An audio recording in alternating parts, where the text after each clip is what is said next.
Hello, everybody. Welcome back to another episode of the Unstoppable Dad Project. Appreciate you joining me here for another week. I am back for another solo episode after a few weeks of sharing with you the interviews that I've been doing. And I appreciate you all listening and continue to listening. And hopefully, you've been getting some value out of those interviews that I've been doing. The tempo and the cadence for the time being is going to be 2 interviews. So you've just done those two, and then I'll do one solo show.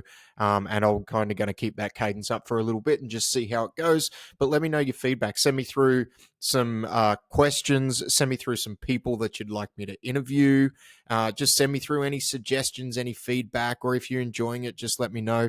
You can do that on the socials. So at The Unstoppable Dad on Instagram, The Unstoppable Dad Project on Facebook, and we're also making a bit of a push to try and grow the YouTube page. So The Unstoppable Dad Project on YouTube. Jump on there, give us a subscribe, give the podcast episodes a like, leave some comments, and help us grow that side of things as well. But this week, it's kind of like two topics this week that I'm going to go through. Number one is if you can start something when it's tough to start it, when you don't have time, when maybe it is not the most ideal situation for you to start something, then it is more likely to stick long term. And tied into that is that you're still going to have to do the work. Like, shortcuts are not going to be your solution for long term success. So, all of this is tied into long term success. And the reason I wanted to make it 2 episodes is two topics is one, I think both topics are very, very much related because it is all about implementing new strategies, implementing new training systems, or whatever the case might be in your particular life long term. But it's all revolving around change, and specifically long term change. And it relates back to something that I talk about a whole bunch, which is just building consistency. Whenever it comes to any form of change that you want to make within your life, trying to build that consistency is going to be the number one thing. And consistency is going to look different for everybody. It's going to, for some people, if we're talking about, say, implementing some form of training, it may be 3 times a week for some people. It may be 5 times a week for others. It's all going to come down to your individual set of circumstances. And what I'm going to go through on today's episode is going to be no different. It is going to be very much dependent on your own individual set of circumstances. And when it comes to any advice that I give out, when it comes to any topic that I cover off, we need to inherently understand that while the strategies and tactics that are discussed or are used can be applied across multiple sets of circumstances, it is not always necessarily going to apply to you. But, and I guess I'm getting to the second part of this podcast first, you still need to do the work. There is not going to be any magic solution that is going to fix something that you are unable to implement or something you are unable to do in the short term.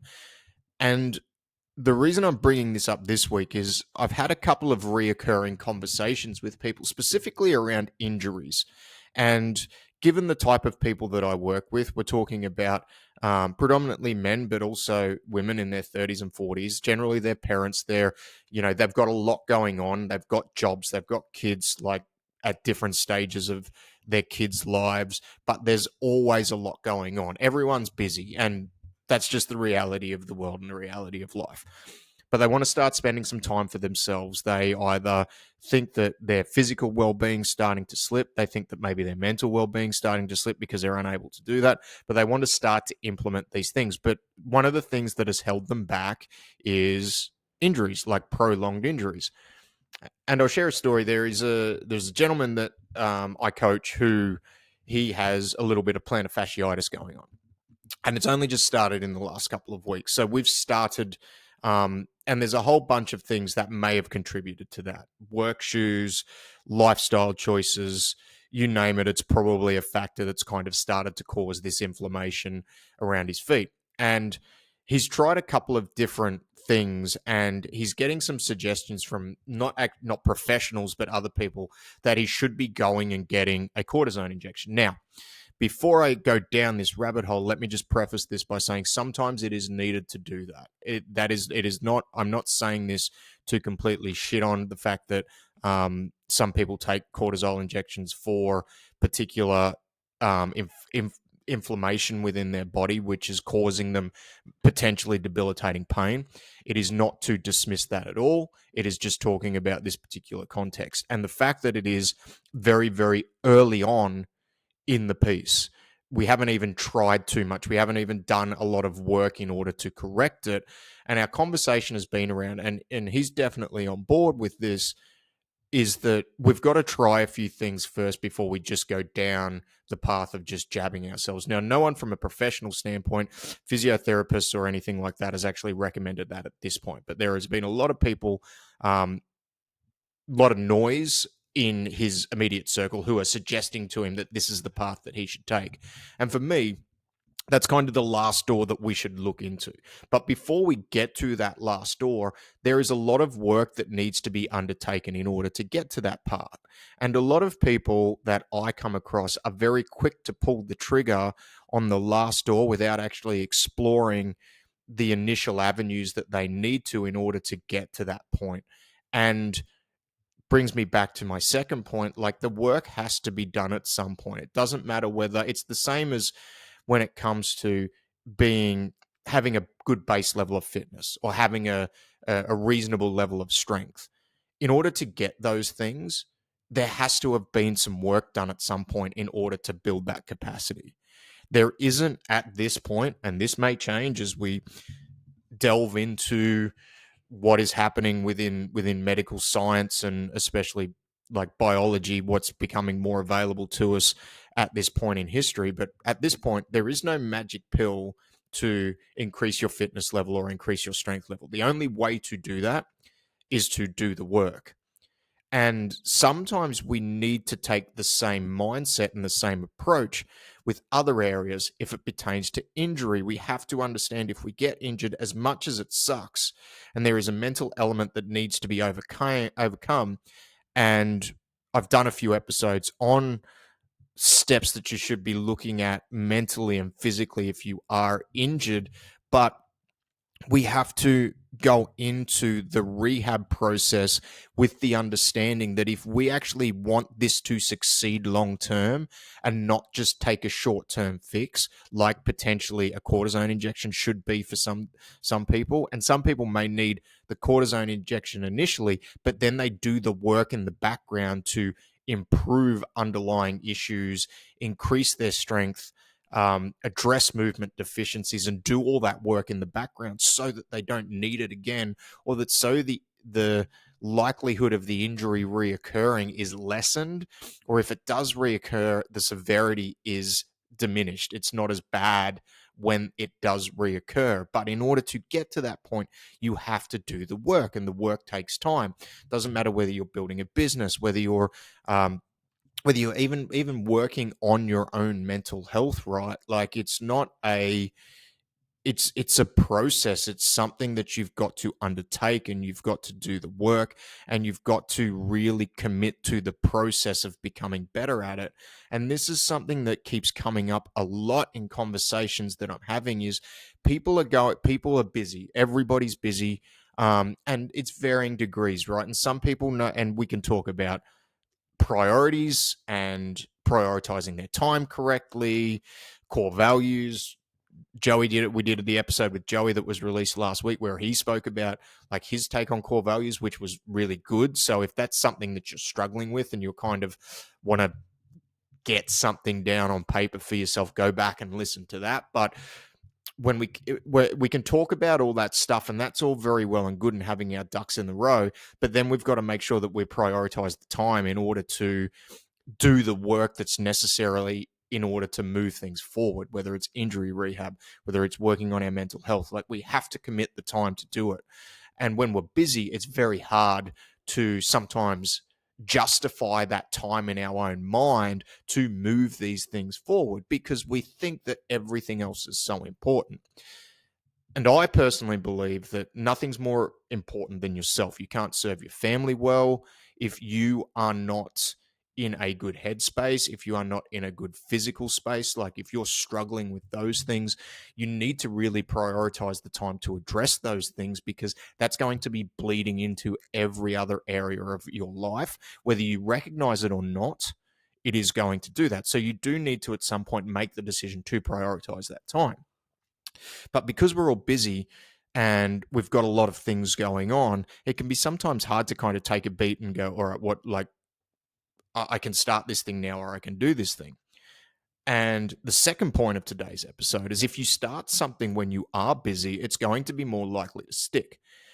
And another client that I work with, I've had a conversation with him this week, and we were talking about his journey, and we've been working with each other for a while, about over 12 months, and it's been a process to get to this point. So he's done the work to get to this point. But in the past, what would happen is he would get really busy with work, and his training would drop off, his eating would drop off, and his mental, his mental, what's the word for it?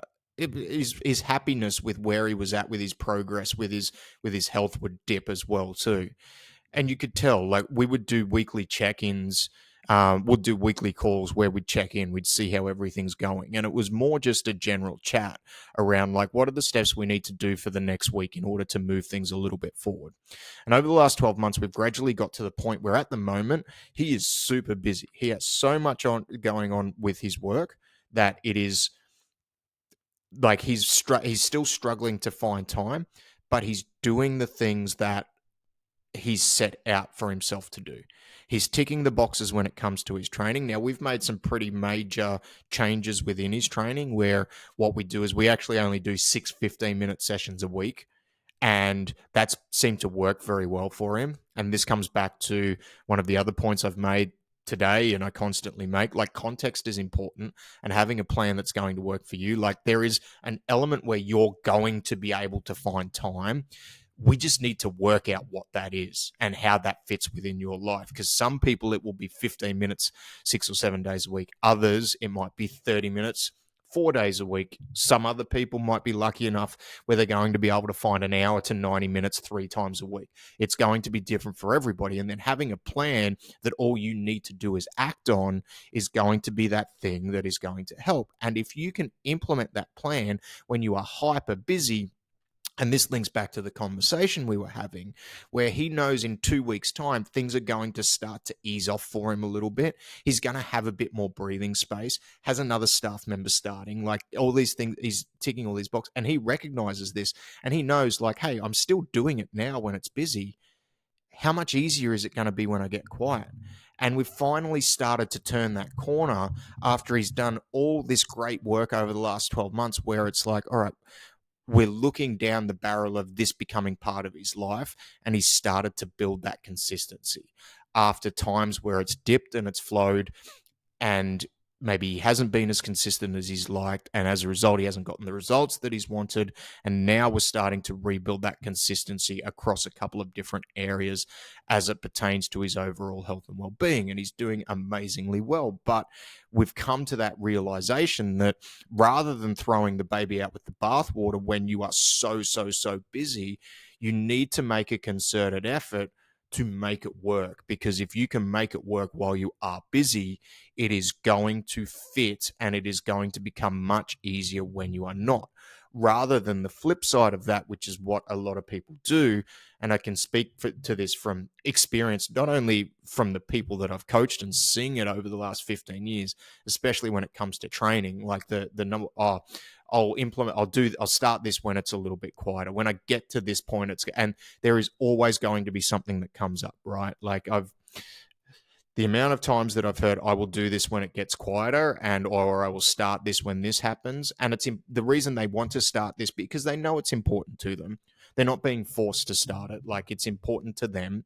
And that's a little piece to add on to the bottom of that. Like, if it's important to you, you've got to find a way to get it, to implement it and do it even when you are busy. But by starting that when you're busy, when it becomes quieter, it will be more sustainable to stick long term.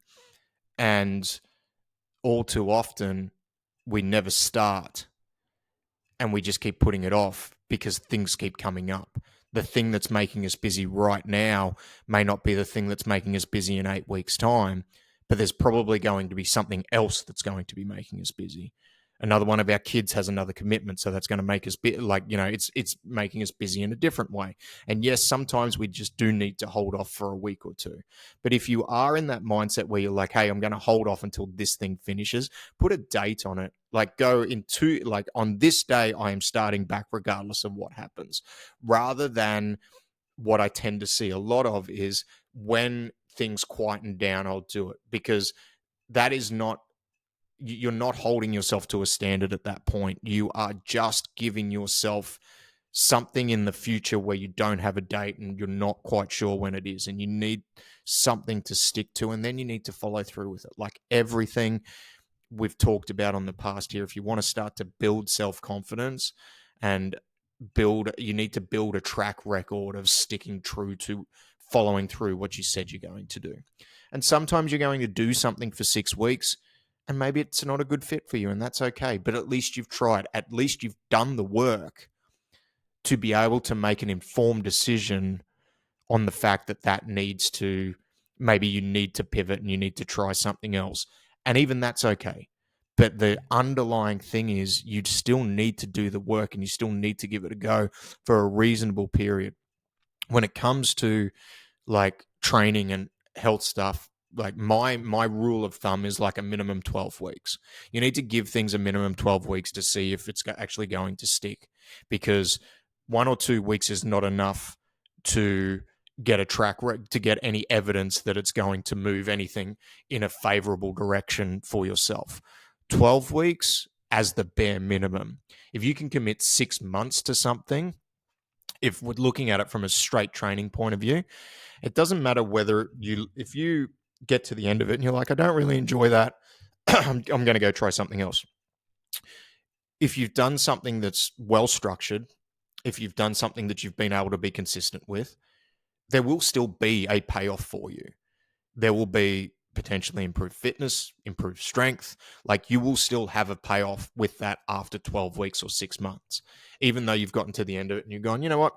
I haven't enjoyed this. But the other thing, the byproduct of that is you've followed through on something you've committed to. And that is then going to serve you very well when you go move into something that maybe, or try something else that you enjoy, that you think you're going to enjoy more. So implementing things when we feel we're too busy to do it, as much as it's going to cause a little bit of extra stress and it's going to make us uncomfortable, is going to help you be more consistent long term. And sometimes stress is good, and sometimes we underestimate what we are capable of doing because we're a little bit scared of putting ourselves through that stress. And I'm speaking to that from personal experience. If I want to talk back on like the podcast itself, doing these interviews, I had convinced myself for a point that I was too busy to do that. And then when I just pulled the trigger and started booking guests, I realized that I was still able to do the other thing. I was able to make time for it. And I was able to still do the other things that I was committed to do and do them well. I just had to apply myself to it. So in that instance, like I was capable of taking on more than I thought I was. Like I thought I was maxed out, but I wasn't. There's probably going to be a point where maybe I'll have a bounce back and I'll pay for that. But sometimes we underestimate ourselves and what we're actually capable of. So if you're kind of on the fence about it, and that mental energy that we're expending, I'm digressing for a little bit, that we're expending in worrying about whether we should implement that or not. If we spend that same energy on actually doing the thing, sometimes the results that we can see from that is going to be more than what we have to spend on the worry and the concern about like how busy we are. Like just going and doing it is going to yield a better payoff for us, which is going to outweigh the amount of stress that we're going to experience in trying to implement these changes. So making sure that you look, and again, everything is context specific. So if you need some help implementing something like a health and fitness regime, or you just want to have a chat about how things are going to fit into your life, and you want, an honest outside opinion on that, please reach out. That's what I've been doing with a lot of people for the last 15 years, is trying to help them implement things into busy lives. I gave you an instance of somebody that I've worked with, which is a little bit of an out of the box thinking compared to what you may see other people or hear other people say. And if you need help with that, please reach out. Drop me a message on Instagram, on Facebook. Leave a comment on the YouTubes. We're on TikTok as well too, so trying to get across most of the socials. But yeah, reach out. But firstly, to close off, you are capable of a lot more than what you think you are capable of. And if it is important to you, you will be able to fit it in. And sometimes, rather than waiting for the exact right time, implementing it when we're busy is actually going to be a better move for our long-term success, even though it's going to cause us a little bit more short-term discomfort. So thank you so much for listening again. I'll be back next week with another interview. And then from there, as I said, every 3 weeks, I'll drop a solo podcast covering off some topics like I just did today. And 2 weeks of interviews, one solo podcast. And let me know what you think. Have a great week. I'll talk to you next week. Goodbye.